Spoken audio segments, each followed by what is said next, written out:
Welcome to Instruction Discussion, our weekly look at the latest topics and trends in education affecting schools here on Long Island and schools around the world. Whether you're a teacher, parent, or student, listen for tips and strategies to help you navigate the educational landscape. There's a bell. It's time to start today's Instruction Discussion on the voice of Nassau Community College, 90.3 WHPC. Hello, I'm Kevin Boston Hill, and welcome to Instruction Discussion, where each week we will examine a recent trend or development in education and its impact in Long Island. Since the COVID-19 pandemic upended the education sector, Americans are reconsidering investing in higher education, according to a new Edward Jones and Morning Consult study. Respondents in that study cited concerns over the current economic climate and the quality of online learning as some students are considering skipping higher education and choosing to look for full-time employment or internships instead. Today, we welcome from Edward Investing, Principal in Tailored Solutions, Mr. Tim Burke. Welcome to Discussion on 90.3 WHPC. Thank you for having me, Kevin. So, before we actually delve into today's class, for instance, and for the benefit of those who probably did not study finance, what does the Principal of Tailored Solutions actually do? So that's a great question. So one of the things that I and my team does is really help our financial advisors with their discussions with clients and how they find out what's most important to them and then figure out how we can help them with their financial journey. And also, just for clarity's sake and for a full disclosure, I want to make it clear to all the listeners that this today's lesson is not in any way a pitch for Edward Jones' services or anything like that, but rather we're just kind of providing information regarding options for our families with regards to financing their students' education going forward. So let's get into the survey a little bit. What did the survey actually reveal about Americans' commitment in educational investing? So the survey that we did really revealed that people are nervous, which is no surprise given the current situation. And we really found two main things that were probably different from surveys that we've done in the past. So the first one is that 80% of those that we surveyed said that they had concerns that the quality of education might suffer in an online environment. Now, they didn't say that it was going to suffer. They didn't know because we're in a new situation. The other thing that we found is that saving for their children's education had actually slipped behind retirement, which retirement's always been one of the top things people save for, but emergency funds, again, because the current environment has really increased in importance in a lot of people as they look at what they're saving for. So I guess what I'm hearing, partly what I'm hearing is at one point when it came to, I guess, saving and investing, the top decision was for retirement. That was the number one priority, was always retirement. And then was higher education was two. But because of the pandemic, emergency funds has kind of supplanted educational saving in that number two spot. Would that be correct? That's correct. Yes. And it also, because I was looking at some of the notes on the survey, and it's interesting to see that even with that drop off from second to third, that the fourth, I guess, leading priority when it comes to saving is for people's own education. So I guess number three would be saving for their children's education and providing. And then number four is actually providing for their own education. So it's like two of the top four reasons that people save and invest is for education anyway.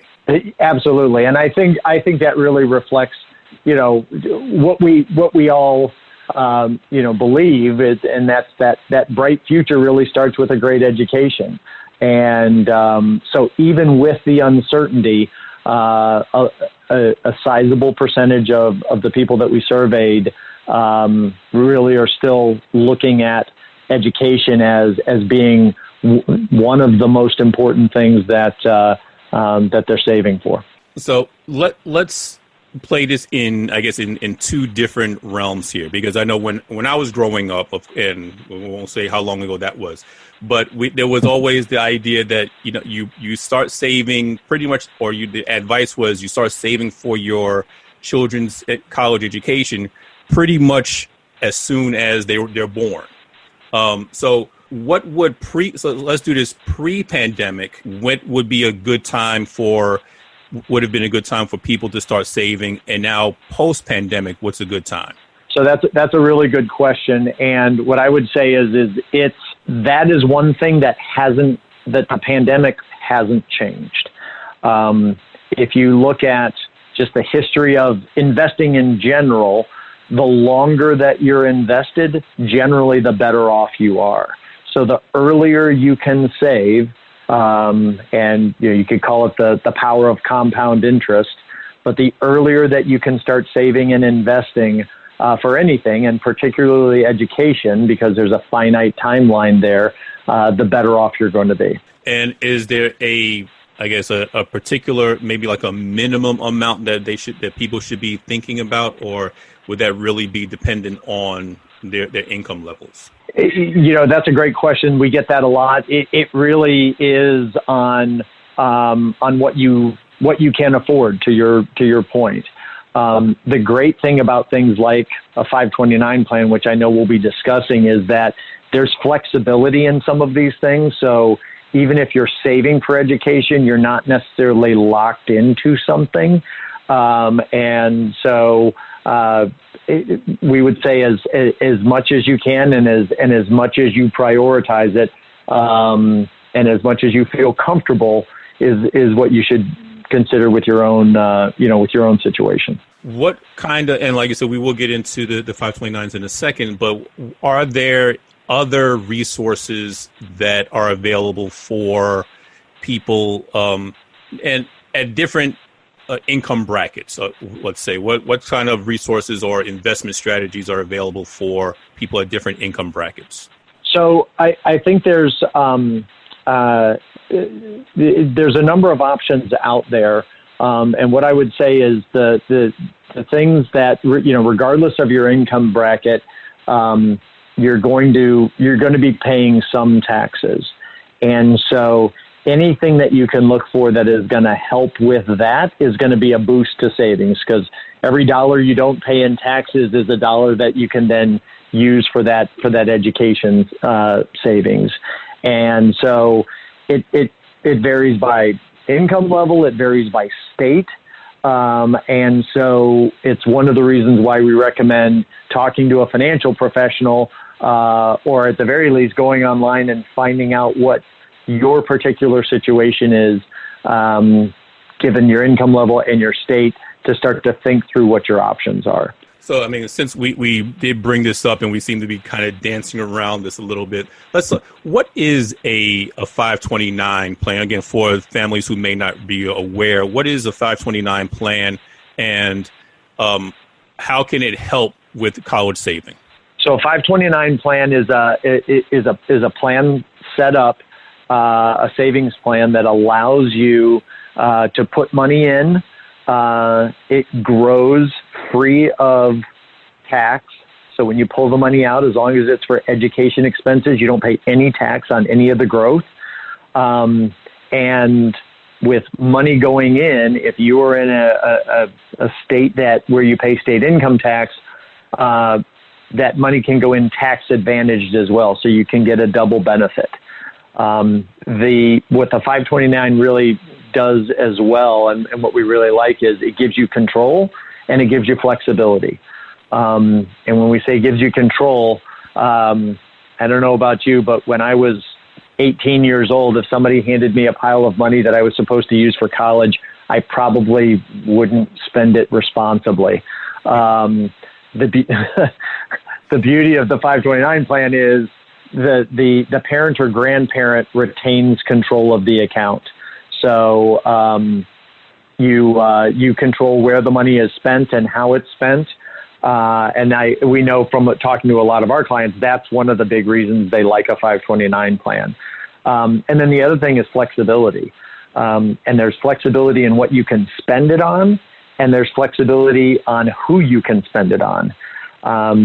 And so the flexibility on what you can spend it on is it's not just for college anymore. You can spend it on K through 12 expenses. You can spend it on apprenticeships. You can even spend it on student loan repayments. So any education-related expense becomes a qualified expense for a 529 plan, and so you get that tax break. The other thing on the flexibility is if you say, for example, you're saving for your child's education and they get a scholarship, or they decide they're going to do something else rather than go to college, you can change the beneficiary with no penalties. So if you decide, well, you know what, maybe I'm going to go back and educate myself or increase my education, you can change the beneficiary to yourself and use that money for your own expenses. Wow, that's very interesting to know. Especially, I didn't realize that the 529 could be used for K to 12 expenses as well. So basically, families who might be considering sending students to private schools or private high schools or something like that, they can use a 529 to pay for that as well. Absolutely. Interesting. I'm sure a lot of people would be, because private schools we know and prep schools are pretty much cost the same as sending your children to college now with the amount of tuition that you're paying. So I think that would be a good load off for a lot of parents. Yeah, we're absolutely seeing that more and more, and you're right. Yeah, the cost of that education is rising as quickly, if not more, in some circumstances as a college education. And let me also ask you this: so for the 529, I know that you said there's a lot of flexibility, but are you locked into, do you have to spend it on a college in the state where the 529 is housed, or can it be used for any college around the country? So that's a great question. There are different types of 529 plans, and they're depending on the state.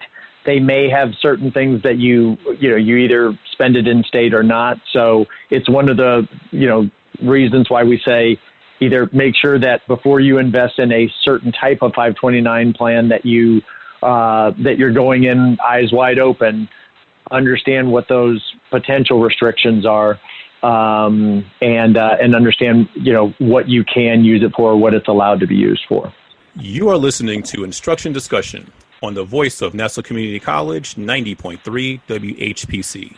My name is Kevin Boston Hill, and our guest today is Mr. Tim Burke, Principal of Taylor Solutions at Edward Jones Investing. Let me also ask you this, and as going back to the 529s again, I know that I'm familiar with them. I started investing in one for my children as soon as they were born and so forth. But how many people are actually aware of a 529? Because I thought that it was almost like a no-brainer, that it was something that you kind of do almost automatically, and come to find out that not that many people are really aware of the 529s and what it can do. So about how many people are aware, and what are some of the other things that it can actually be used for? So one of the things we found in our survey was that, to your point, less than half of adults were able to accurately recognize a 529 plan as something they could use for education savings. And the surprising thing is that that numbers moved a little bit over the years as we've done this survey, but it's been pretty consistent. So and we don't know why. So whether it's because the priorities are retirement and people are really focused on that, or because, in some states, if you don't have state income tax, that it's not talked about as much. But that number stayed pretty consistent over the years. And it's disappointing because, there are so many advantages to a 529 plan.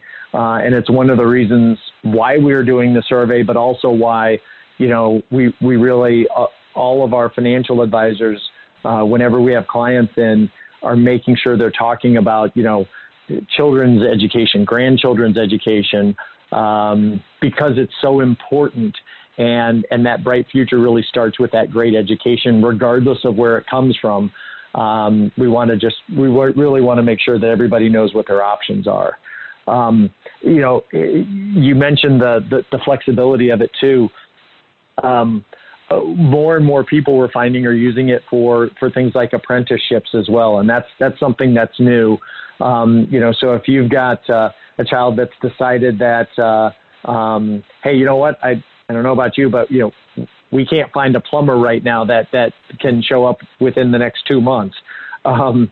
So there's huge demands for other types of work, and a 529 plan, the money in that can be used to pay for some of those apprenticeships as well. Wow, I think that's really interesting, because again, we know that within any society, really, you have some people who want to be the doctors and the lawyers and the teachers and so forth, but you also need mechanics and plumbers and electricians, and they're the ones who are going to, especially now that we're so automated with our homes and whatnot, you need people who are going to be able to keep all that stuff going. And I think, and having that skill base, that skilled labor base is something that every society needs. So if you're able to fund that now, I think that would be another route for people to think about, as opposed to necessarily going straight into the higher education realm. Yep, and the beauty is the 529 can flex with whatever your plans end up being. Excellent. So let's shift gears a little bit and talk about what are some other resources that families can turn to just to increase their own financial literacy, so they can know what to turn to and where to look for information. Well, so, I know you had said this isn't a commercial for Edward Jones, but we do have a lot of information on our site that helps you kind of start that journey of educating yourself on the different aspects of the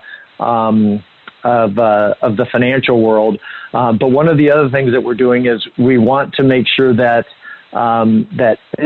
especially kids learn as early as possible the right way to invest, kind of give them that fundamental understanding of investments, because we know it's going to play a role in everyone's life.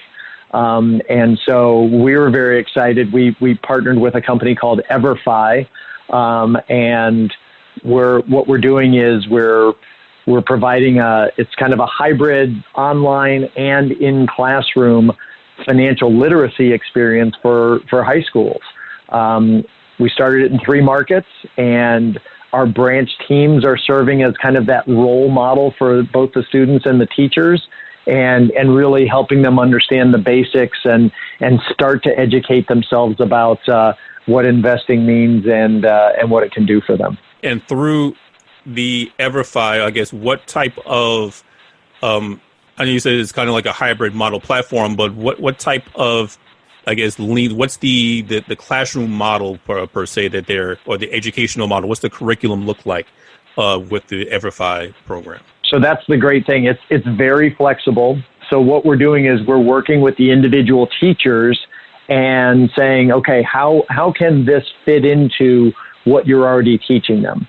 And so, I don't know about you, but when I went to school, and I won't talk about how long ago that was, but, home economics was where we learned about the financial aspects, and it didn't really go much beyond how to write a check for something. But, helping students understand the importance of savings, helping students understand, how these different things work, how a stock works versus how a bond works versus how a mutual fund works.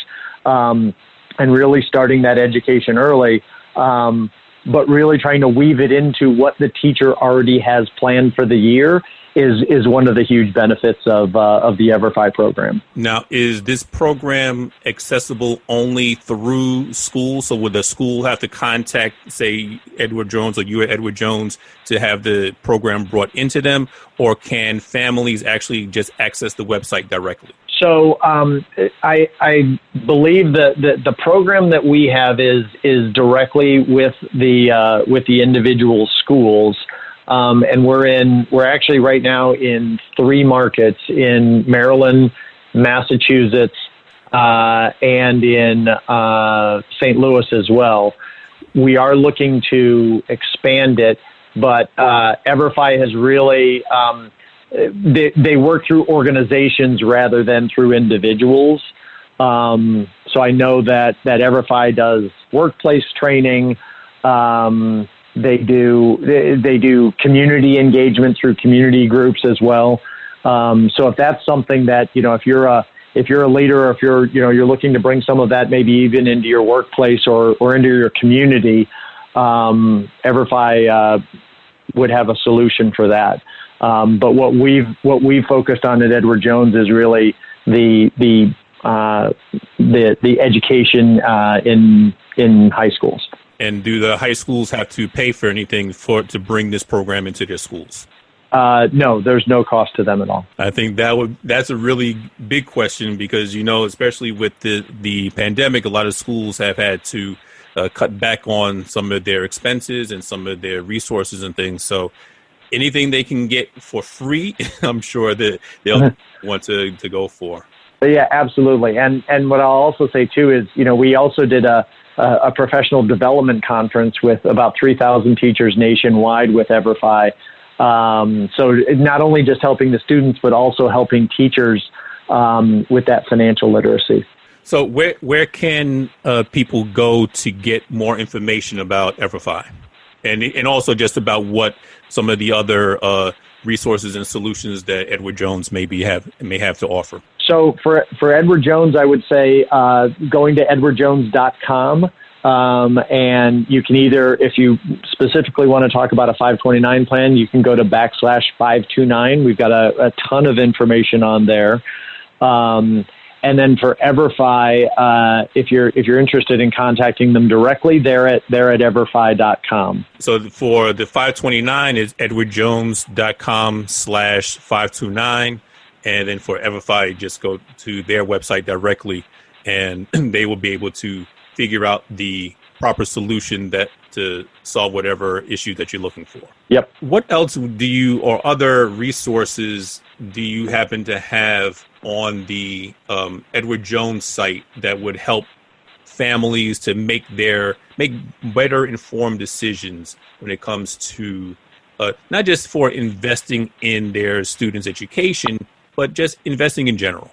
That's a great question and timely, because we recently launched on our website something called My Priorities, which takes you through a couple of different questions to help you really understand kind of what are your priorities, what are you trying to save for, what are you trying to achieve, and then gives you kind of a mini report on, hey, based on how you answer these questions, you may want to consider these different things. And you can even use that as kind of the starting point of a conversation with an Edward Jones advisor, or even as a starting point. I know I used it. My wife and I sat down and we each did our own priorities to make sure that they matched up. And where they didn't, we knew we had to have a conversation about, okay, which priority are we going to go with here? Now, this tool, if they happen to go onto the website and they use this particular tool, and they come up with the responses that they get, are they mandated to stay with Edward Jones, or can they kind of take that information and go to a different financial analyst that they may have at their disposal?